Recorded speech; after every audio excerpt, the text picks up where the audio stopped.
I'll be grateful when this is over. I cannot stand this barren place. Even the Orakin could not have enlightened these sand skates.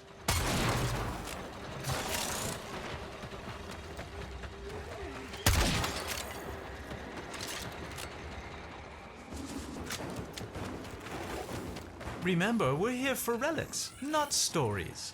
So I'd appreciate if you kept your Tenno Soma Void resonance thing to a minimum. I've had enough of this culture to last a lifetime.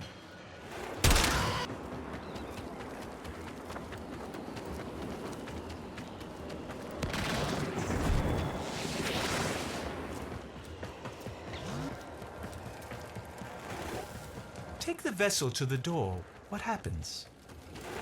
Little one, after this you must sleep.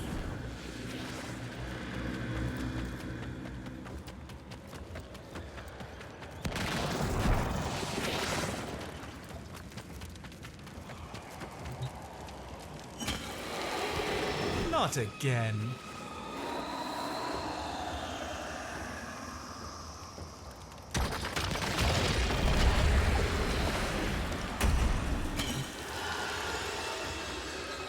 Inaros began not as our king, but as our enemy, a warrior of the Golden Skymen. But for each child the Skymen took away, Inaros grew even more angry, until one fateful night. Another child had been taken, and the villagers had gathered in a mourning circle weeping, until they heard a small voice. By the dunes, it was the child returned. As he approached, the people gasped in horror as they saw that he was drenched in blood. His father rushed to the boy and embraced him, and saw that he had no wounds. "Whose blood is this?" he asked. The boy looked to the sky and said, "This is the blood of the Skymen. This is the work of Inaros." By the sand and the stars, the Skymen raged. They set upon Inaros with their armies, but none could prevail. For he commanded the sand, he commanded death. Inaros ate their fear and became stronger. None of this could be true, could it? And so they left us and took with them our fear.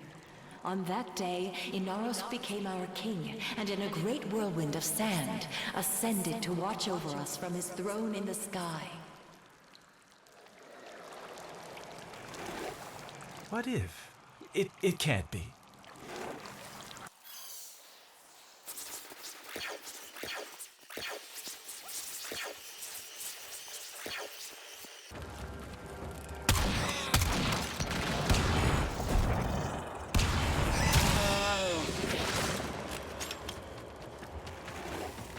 That voice. Return to your ship. I must collect myself.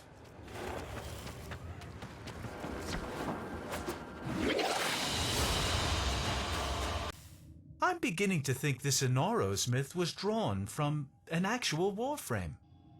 Oh, I see. Another glyph. Another challenge.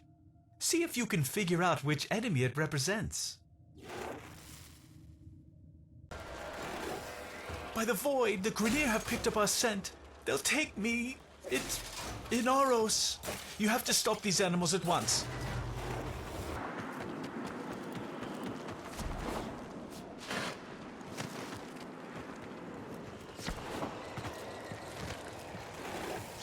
So where is she? That voice. I think I need to hear the rest. I think I've needed to hear this for a long time.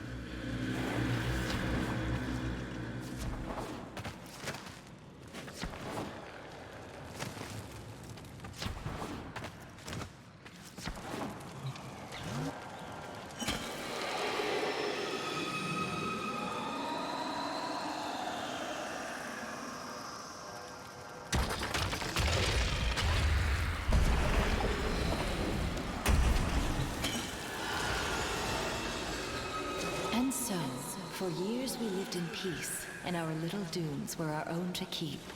But the sands of peace are ever shifting.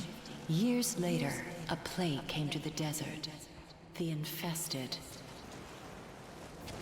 Desperate, our people called out to the sky, Inaros! Inaros! But they could not wake him, and so they were consumed by the ravenous horde. With all lost, the few remaining villagers gathered in the morning circle to prepare for the end, when suddenly a storm rose about them. A colossal spiral storm of sand, piercing the sky. The villagers huddled, trapped within the storm's eye, as the beasts charged them. In moments, the beasts were torn apart, and the infested plague was swept away, never to be seen again. As the storm subsided, the people ventured out into the desert, hoping to catch a glimpse of their savior, their beloved Inaros.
Glorious metal body, broken and still, lying in the sand.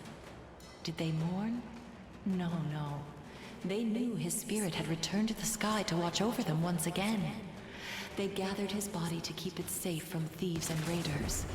They placed the pieces within the sacred vessels and entombed them in secret, knowing that one day Inaros would reclaim his body and rise again. So now, my sweet Dune, you have no need of fear. Take these grains and keep them under your pillow. Inaros will watch over you. Find extraction. We're done here.